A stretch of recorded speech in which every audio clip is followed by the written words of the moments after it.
Sir soil chemistry Keonjhar sir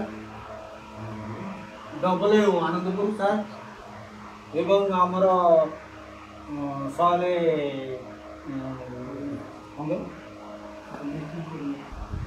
soil chemistry coordinator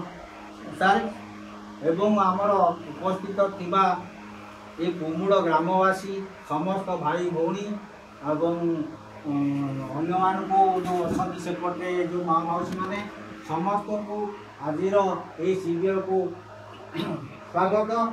समस्त को मोर हार्दिक अभिनंदन। आज ये जो कार्यक्रम आम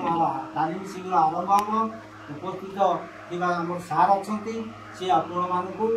से संबंध में डिटेल सबू आलोचना करेंगे से आलोचन आपण मैंने समस्त को मोर अनुरोध समस्ते धीर स्थिर भाव